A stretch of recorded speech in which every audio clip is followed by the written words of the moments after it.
The Downtown Rams podcast is brought to you by Rams on Demand, Seat Giant, Vibe 305, and RWO, Rams World Order. Now enjoy the show. Down the middle, to the end zone, caught by Brandon Cooks. Shoot your arrows. It picks. Nickel Roby Coleman throws. End zone caught, touchdown, Tyler Higbee. Cooper Kupp plucks it out of the air and gives the Rams the lead. LaMarcus Joyner returns to the lineup with an interception in London. 35-30. Robert Woods, first down 20. 10-5. Touchdown. LA. No, it's Goff who keeps it. And Goff goes crashing into the end zone. Aaron Donald almost beat the football there and comes away with his third sack of the afternoon. Met immediately and sacked. Corey Littleton, have yourself a day. And he gets gobbled up. Savage has to eat it as Michael Brockers picks up the sack. He's decked by Ebukam. Picked off. Marcus Peters strutting his stuff. Mark Barron the last 4 weeks has been a Pro Bowler. He picked off Dak Prescott into Seattle territory, into the clear. 30, 20, Pharoh Cooper 10. Pharoh Cooper at the goal line. Cousins sacked. Ndamukong Suh. Of all the guys, it's the rookie John Franklin Myers who knocks it out of Cousins' right hand. Todd Gurley, 20, 10, Gurley for MVP. Touchdown LA. Welcome back, guys, to another Downtown Rams podcast. It's episode 135.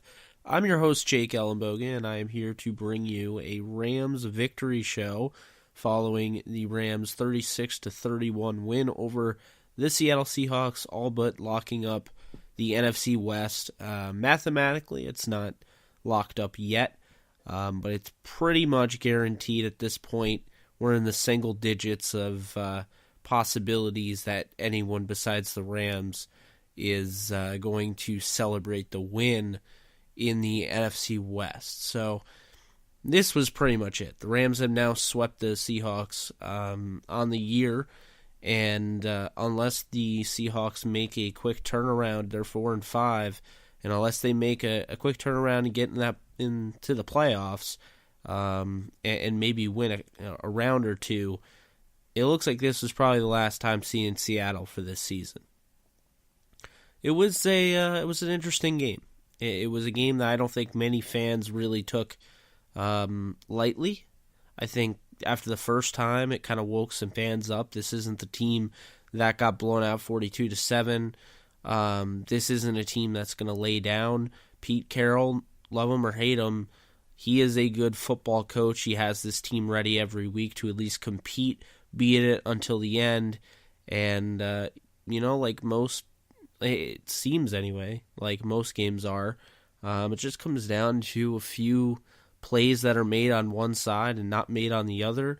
I think that's pretty obvious. You can tell that the Rams made, a few more plays in Seattle.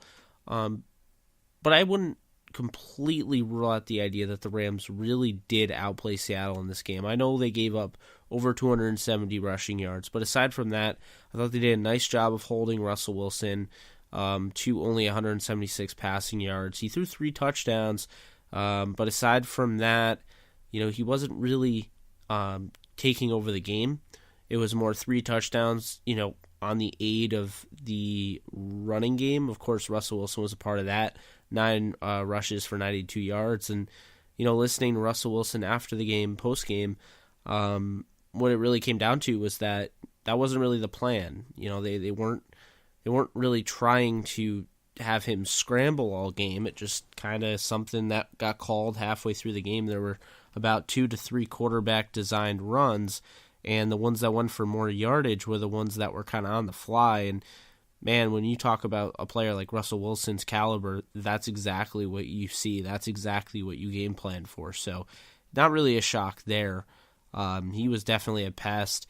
The first-round pick, who has been extremely disappointing this year and has been at the butt end of many jokes, including from me and others, Rashad Penny, you have to give him credit. He ran 12 carries, 108 yards, and a touchdown. He scores his first career touchdown this game and, really made this thing big. Mike Davis, Rashad Penny, Russell Wilson, they were, instrumental in making this a 273 rushing yard output. And this is all without Chris Carson, who was out for the game, as well as their big run mauler in DJ Fluker, who apparently, many Rams fans just know as the guy that was bad-mouthing Aaron Donald and the Rams. But regardless, it was a pretty fun rivalry game, and I think there's a lot to take away from this game. First off, I got to say, Seattle is probably going to be the number 2 team moving forward behind the Rams. The thing I would say is this. When you look at what the 49ers are doing right now, staying in those games with Kyle Shanahan, being able to, draw up plays and really get the most out of guys like a Nick Mullins or, like a CJ Beathard, you have to imagine they're going to be in the hunt when Garoppolo comes back and they get more healthy. But, all in all, I think Seattle has a pretty good roster. It's not the most talented, and we're not really used to it, but it is, full of a bunch of unsung heroes. I mean, you talk about a Bradley McDougald in the safety position, Tedrick Thompson, Trey Flowers. They're getting good value out of these guys. Shaq Griffin from UCF, the corner. Guys like that are really have been able to contribute, and I think you're seeing it. Tyler Lockett is turning into, he's one of the more electric players in the league. Doug Baldwin, as great as he's been, he really hasn't been able to do anything this year, and you could tell, the injury has gotten to him. But they have guys like David Moore, Will Dissly, in the future. He didn't play because he suffered an injury earlier in the year, but, he's somebody to look forward to if you're, a Seattle fan, and Nick Vannett. So, they have some offensive pieces as well as defensive pieces. I just think there's a lot to take away from this game. Frank Clark is one of the best pass rushers in this conference.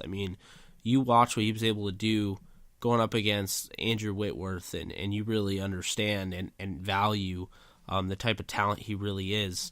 So, Seattle has a really good edge presence there with him, and Whitworth did have his struggles against him. On the Rams side, you have to look at the fact Jared Goff continues to improve every single it seems like every single week there's just something he's doing differently. He's improving upon something. He may not have a better stat line. He may not have as many great throws as the week before, but he's tuning up his game, and I think that's one of the things that really can't be stressed enough. When you look at a number 1 overall pick in 2016, who's basically judged off of 7 games he played on a team that was one of the worst in the league, with no offensive line help, the run game wasn't there, and his best receiver was Kenny Britt, who is now pretty much out of the league. I think it really says a lot, his ability to bounce back from that and improve tremendously. You see what he did last year, you compare it to this year, and I'll bring up the stats because, I did tweet that out on Downtown Rams Twitter. I think it's something that definitely needs to be, I guess reminded, have people, reminded of what Goff's doing. He gets a lot of flack for, missing that big, wide open play or whatever, but Jared Goff right now, in 2018, 68.4 completion percentage, 3,134 yards passing, with 22 touchdowns, 6 interceptions, and a 9.4 yards per attempt average. He is also a 113 passer rating.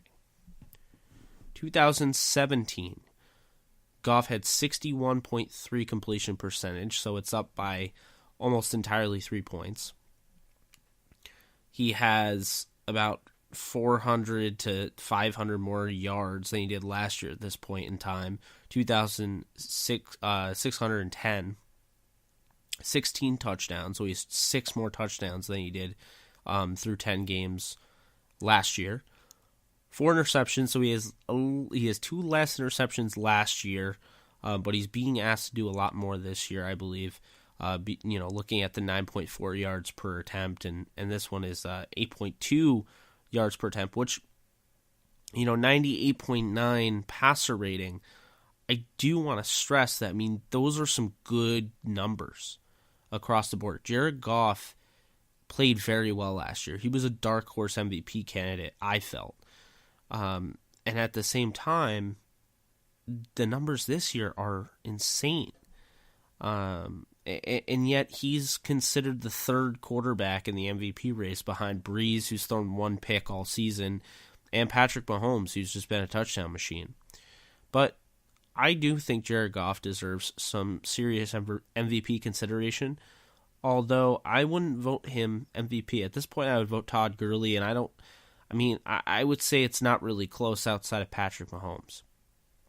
So, yeah, I'm just going to say that now. But Jared Goff is just continuing to impress. He's making some great reads. He's making some great throws. The accuracy was there. Has been there, as of late, but, starting off the season, you could tell he was shaking off the rust. He was missing deep balls, and we kept saying to ourselves, once he gets acclimated and everybody, is all good, since they didn't play at all in the preseason, you're going to start to see it. And, we have. And I'll say this, and I'm going to talk about it in a sec with Cooper Kupp, the devastating knee injury, but you want to talk about a team that doesn't have really the full idea of how great they can be. It's the Rams. And that's the scariest thing is, people are talking about the Saints. People are talking about, the Chiefs. And the Rams, while they're right up there, there's still some that want to, kind of doubt them. And the thing I find funny is I would say the Saints are peaking right now, where I don't think they're going to get any better. I think they're already really good. They're on this 8-game winning streak after losing early on in the season. I would have to imagine that they aren't going to get any better. But I can tell you the Rams are going to get better, and they're about to find out exactly what they are on offense, even though they're the third-ranked offense in the league. And Todd Gurley's dynamic, and Robert Woods is one of the best receivers in football, and Brandon Cooks is right up there. And what they're going to do now without Cooper Kupp is they're going to find out what they have in Tyler Higbee. They're going to find out what they have in Gerald Everett. They're going to find out what they have in Josh Reynolds, and then the other guys. Pharoh Cooper might be coming off of IR. You could look at Kadarius Hodge. You can look at Nick Williams. They are going to find out what they have in these guys. They might even bring up John Kelly, see what he can do in the passing game. Who knows? I wouldn't rule it out.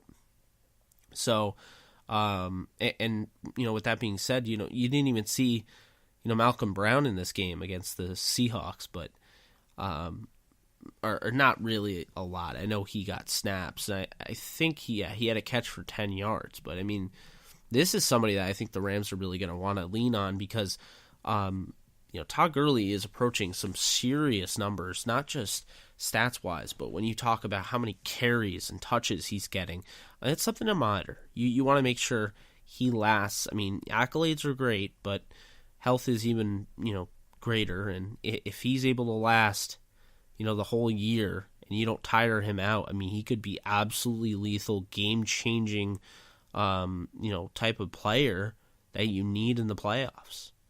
So, that's something to keep in mind. So, yeah, I talked about Jared Goff a little bit. Had a pretty good game, I would say. He did miss a couple throws, but he's having a really good year. Todd Gurley, my thing, when I look at Todd Gurley, what he was able to do in this game, 16 carries, 120 yards, and a touchdown. I just can't help but think this game, he did not run the ball enough. And that's not on him. That's on, Sean McVay and just the game plan. I felt like, the Rams probably should have just taken a stranglehold of this lead and probably extended it. We've seen this. To me, Todd Gurley should be getting more than 16 carries. Now, I know it's funny because I was just saying how Malcolm Brown needs more carries, but, in this game where you're trying to win the game, it's not over. I definitely would have they were not stopping Todd Gurley.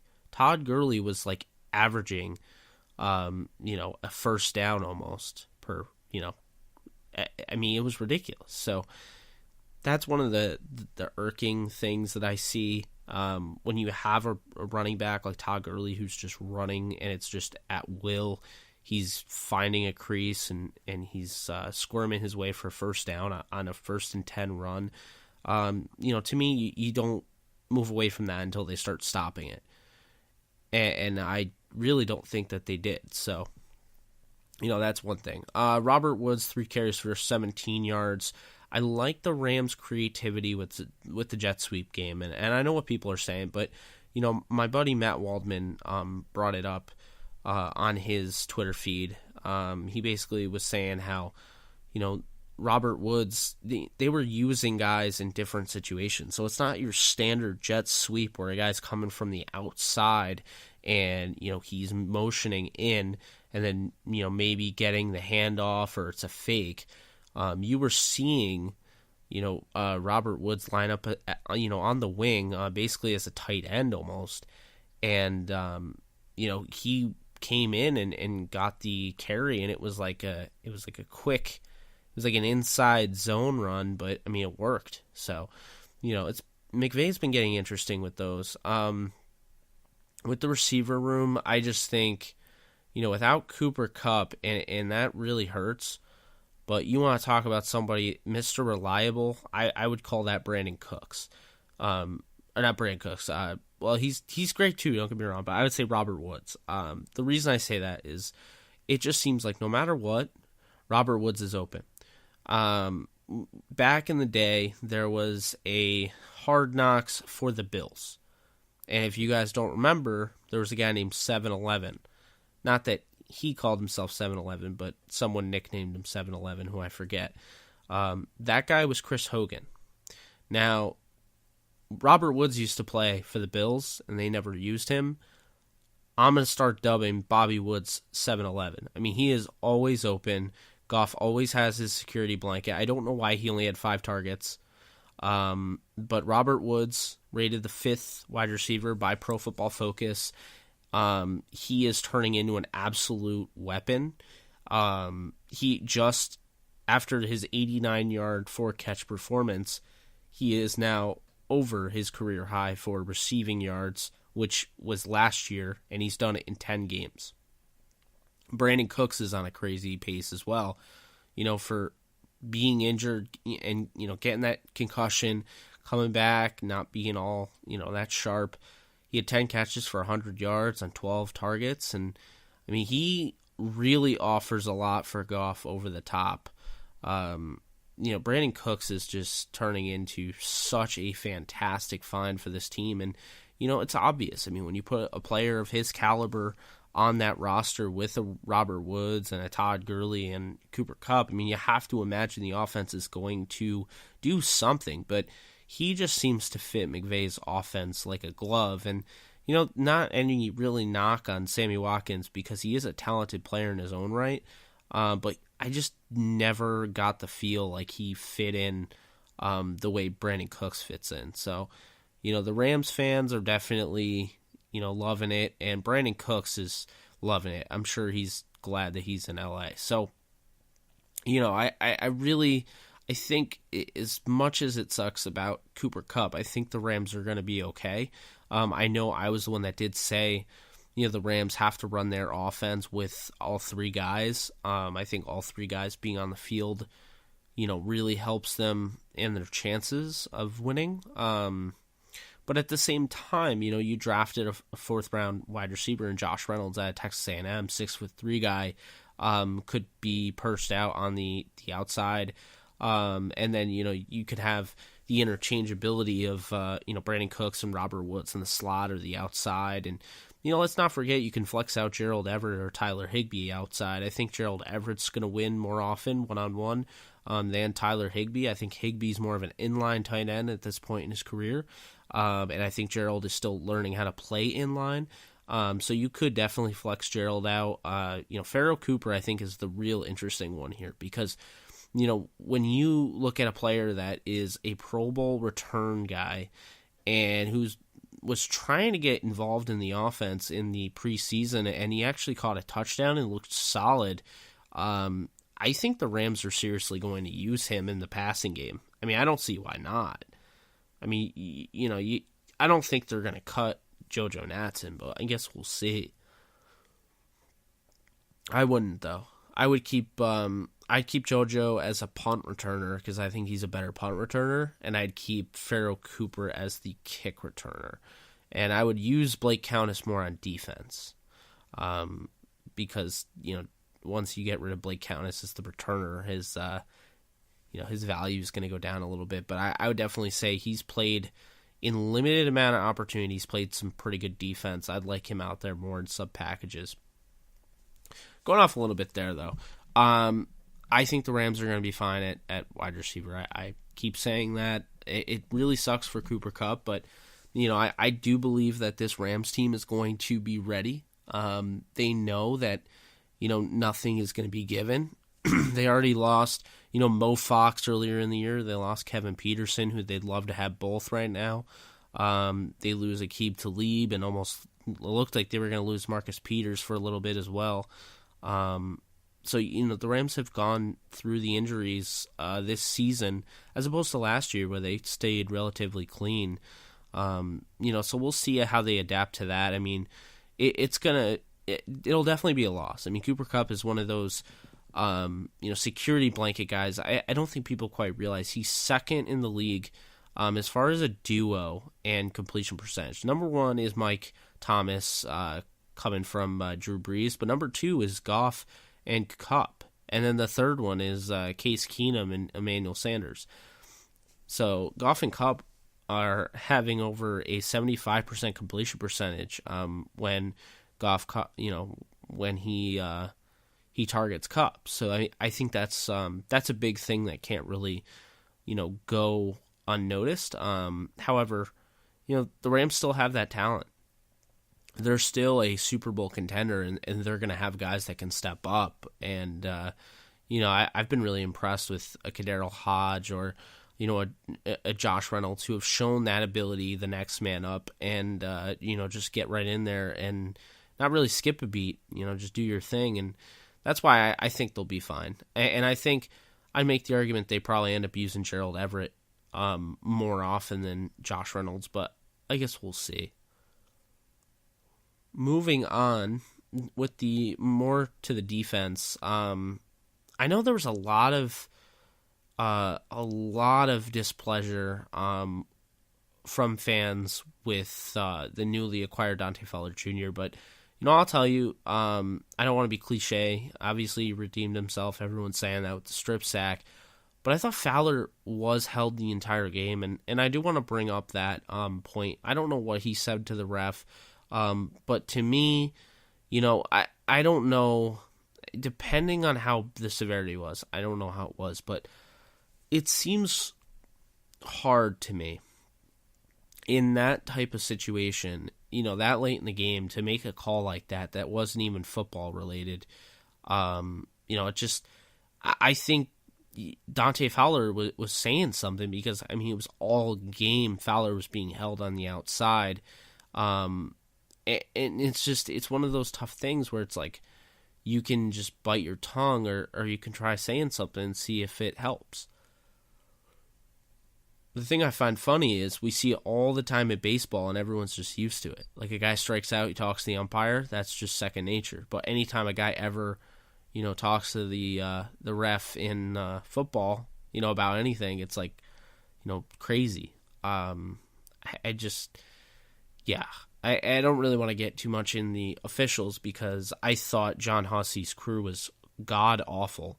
I'm not going to spare any bit of emotion about that. I thought they were absolutely terrible.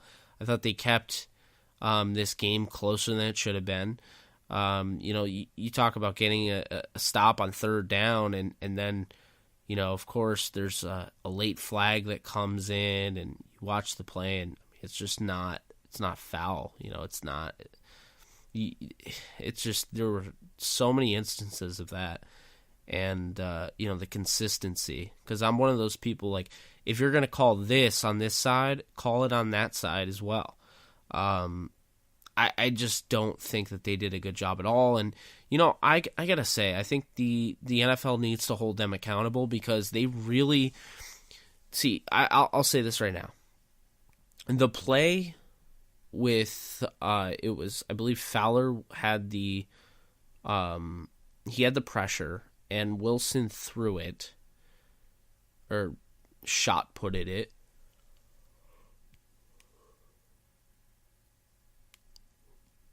I mean, that to me, to call it a shot put or throw, whatever, the fumble, or the thing that wasn't actually a fumble, but the refs blew the whistle or didn't. It was strange. But Aaron Donald picks this ball up. First off, it's so intentional grounding, it's not even funny. The fact that they even ruled that Mike Davis was the guy he was throwing to and he was close by is just out of this world bad. So that was a joke. But then Aaron Donald picks up the football heads up wise, and he starts running. And I mean, he can fly. So he's going down the sideline, and then he gets pushed out, and then Justin Britt, throws a cheap shot at him and pushes him. So to the point where there could have been a serious injury. See, the refs need to be held accountable for that, because at the end of the day, when you see a ball that is on the ground and a guy picks it up and starts running and they start blowing the whistle, that is to save players from injury on a meaningless play. So once you have ruled that the game or this play is now dead, you have to rule it dead. You have to blow the whistle. You have to stop it. The whistle was not blown. They did an awful job of maintaining control of the game, and that was one of the main instances. And then there was one time where they weren't even sure of what they did. They re-awarded the Rams a timeout because they made an error. To me, that's just ridiculous. I mean, we find players all the time. We find coaches. We find coaches in the NBA for speaking up about, officials, and they can't ever criticize officials. But, officials can do whatever. And to me, it's getting a little old.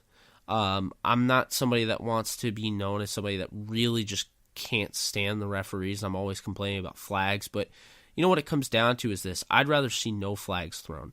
Colin Cowherd on his show, I think it was last year, I remember listening to him, and he was talking about, it was the Rams and Seahawks game last year when the Seahawks came to the Coliseum and won. And he said there were a lot of calls that didn't go, the Rams' way. The touchback call might have been wrong, all that. But he said one thing that was pretty important to me. No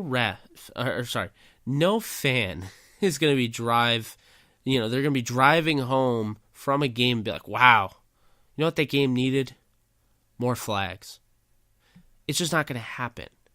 And when you looked at that game, you saw that on two different cases, two different occurrences, the Seattle Seahawks drive was extended due to the yellow flag.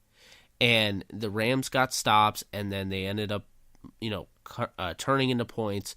And just to me, I mean, we saw it, with the Saints, the inability to spot the ball correctly when Hecker clearly dove over the line, and just all different things, the inconsistencies with Mike Thomas being able to push off, and Mike Thomas, or Traquan Smith, but then, Marcus Peters getting nabbed with all that. We saw all that. But this game continued it. And I'm not saying the NFL's out to get the Rams, but it just seems every week there's something really bad, and it's getting to the point where it's just getting really tiresome. But that's just my take.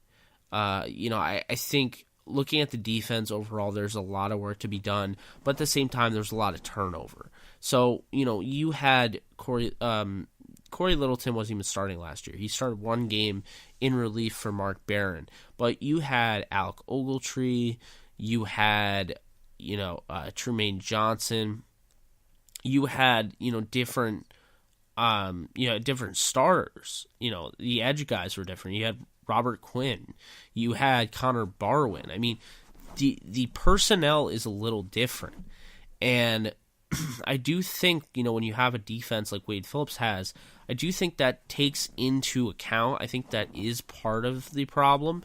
However, I don't want to make it too much of a problem because to me, this is still a talented looking, defense.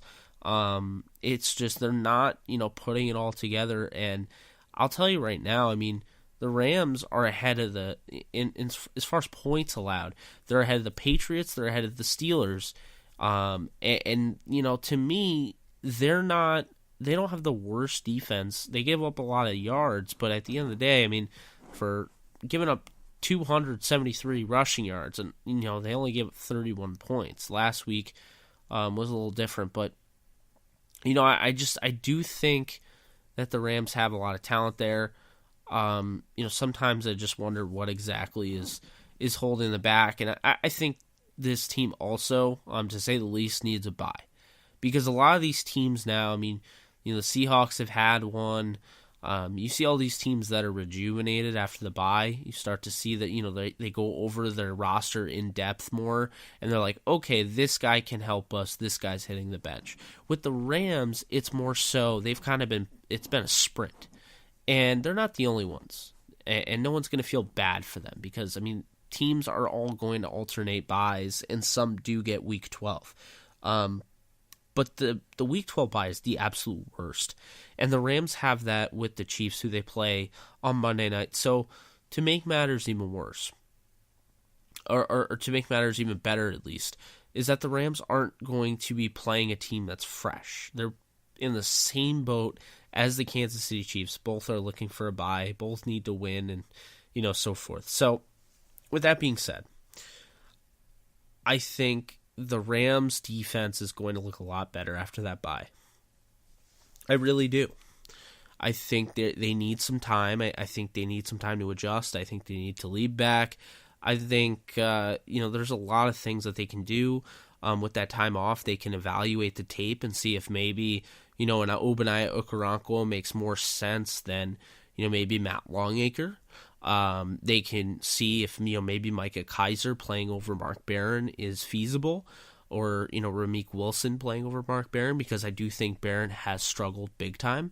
Things like that. I mean, the bye week allows you to dissect the film, go more in depth with the rookies. Maybe you get a Sebastian Joseph Day start to enter the starting lineup, or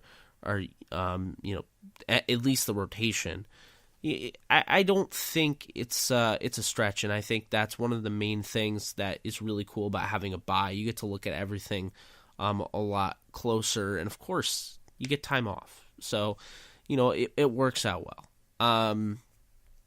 So the Rams, they had a little bit of a hard time on defense, but John Franklin Myers, friend of the podcast, I mean, he's really putting together a nice rookie campaign.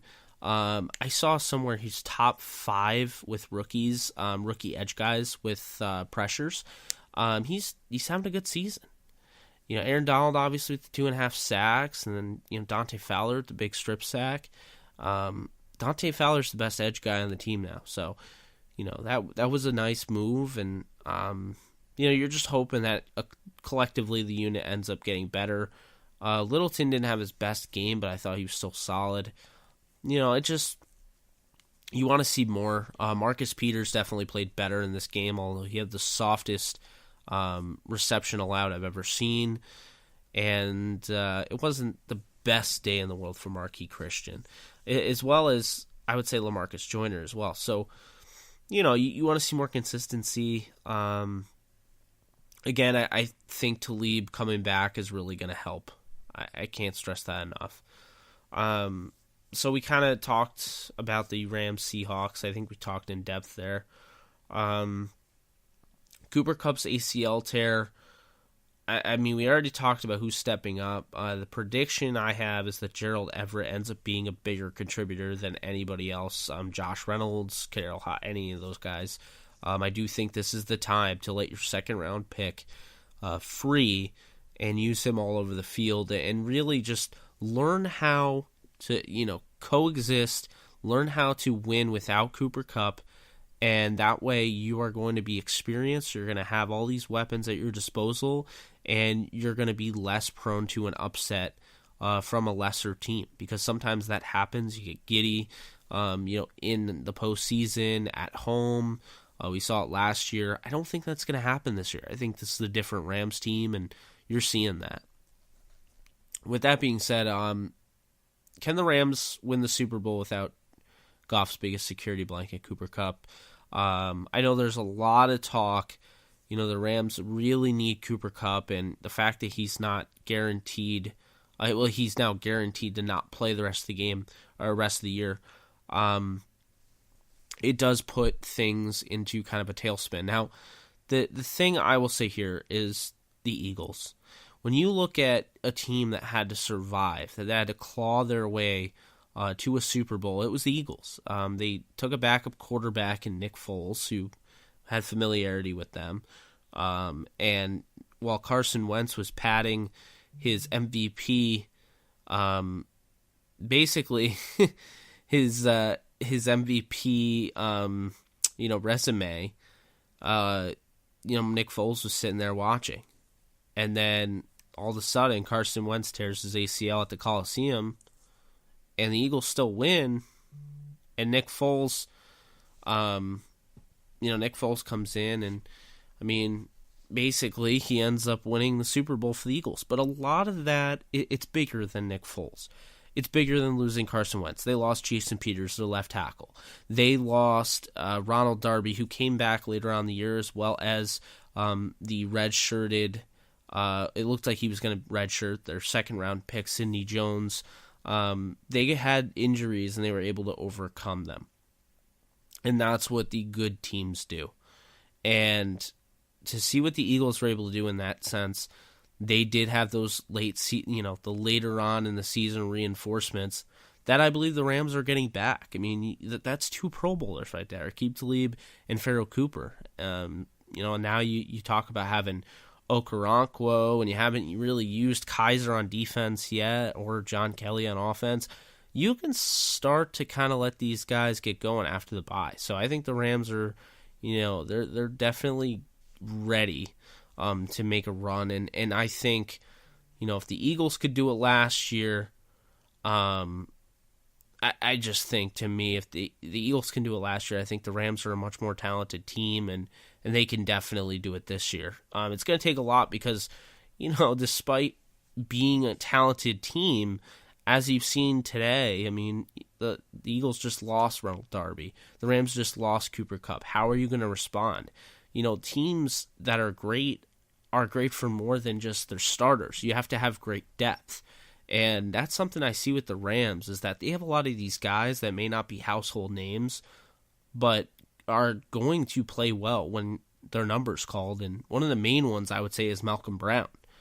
People are starting to now realize, because the Rams have now been on national TV at the 4 o'clock slot, Eastern time slot, like 3 times in a row now. So people are starting to get the name, but Malcolm Brown is kind of a, under the radar guy, and he's really starting to come on when the Rams use him. So, that's always something to keep in mind as well.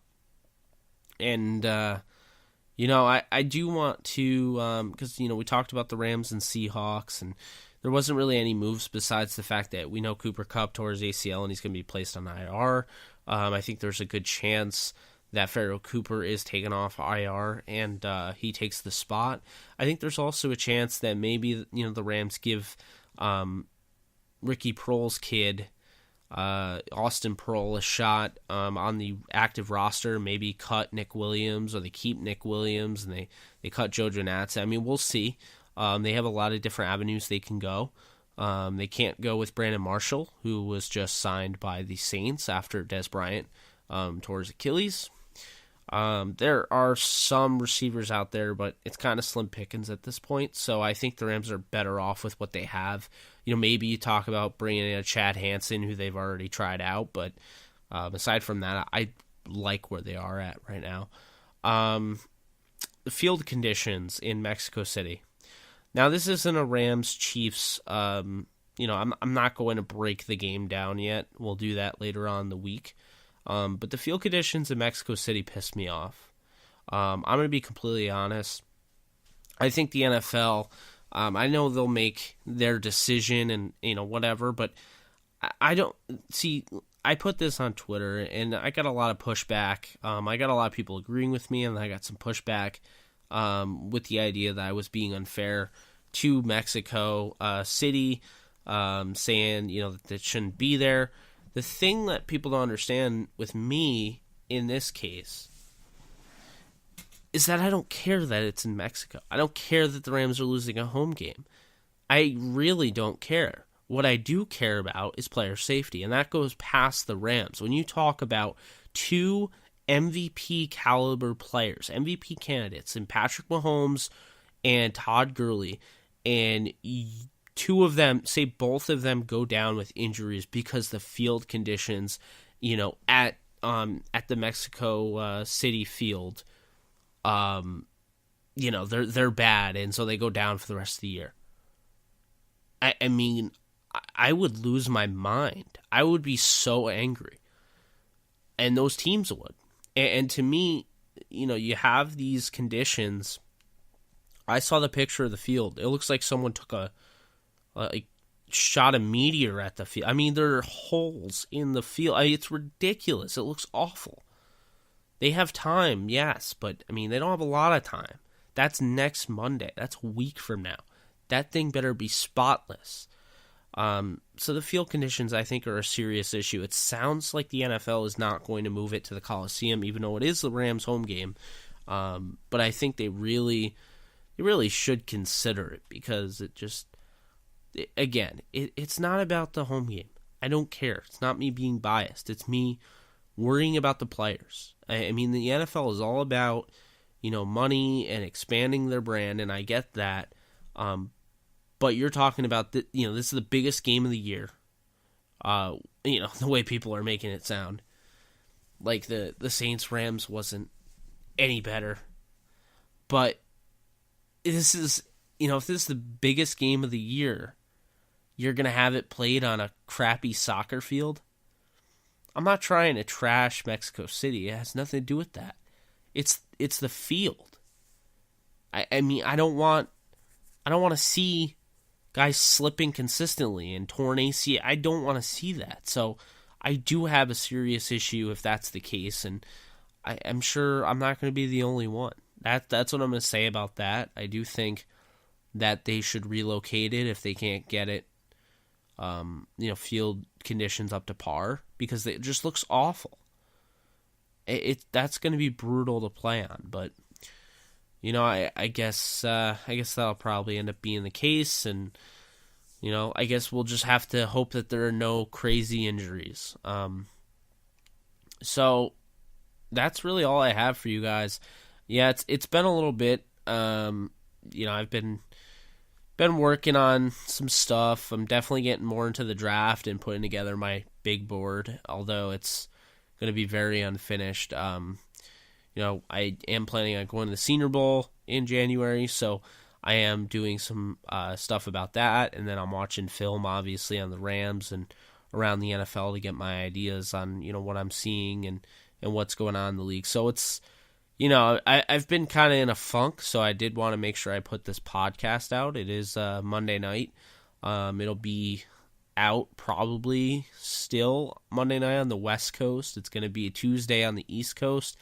But yeah, I mean, I received some DMs, and people were asking me questions. If you guys ever feel the need to ask me a question about the podcast, absolutely, pull the trigger on that. I'm definitely open to questions and comments and concerns and suggestions. So if you ever want to do that, you know where to find me. And guys, I think that's going to be it. So thank you guys so much for tuning in. If you like what you hear, be sure to subscribe and review on iTunes. It helps me out a lot. We're going to be doing a giveaway really soon. I'm still deciding what to give away, but I'm definitely going to be doing that. So keep your eyes out for that. Also, if you like the podcast and you see it on Twitter or Facebook, a simple share or a retweet goes a long way for me, so I really appreciate that as well. Love when you guys do that, because, you guys have different followers than I do, and I have different followers than you, so, the more and more that this gets retweeted and shared, the broader the audience gets, and I've seen it over, the last 2 years where this thing kind of started off small, and while it's still small in the grand scheme of things, I mean, we're not Bill Simmons podcast or anything because we're Rams centric, but I'm really proud of where this has gone, and I can't wait to continue to do this, and eventually we'll be really up there, and maybe we'll expand a little bit and be able to have new guests on. I am working on some guests. I know I've been getting some questions about why that no guests. I kind of went right into my my little niche for a little bit. I haven't had guests on in a while. It's been kind of fun doing things on my own because, I don't really normally do the podcast on my own, and I love having Joe on. I mean, he's a great co-host, and when I can, Blaine, and, all those guys. So, I mean, that's pretty much why, but I will be having some guests on soon, and they should be fairly recognizable guests, I'll say that. So, that's going to do it. Thank you guys so much for tuning in. This has been Downtown Rams Podcast, episode 135. And you guys take care. I'll be back later on in the week to give you a Rams-Chiefs breakdown. Later.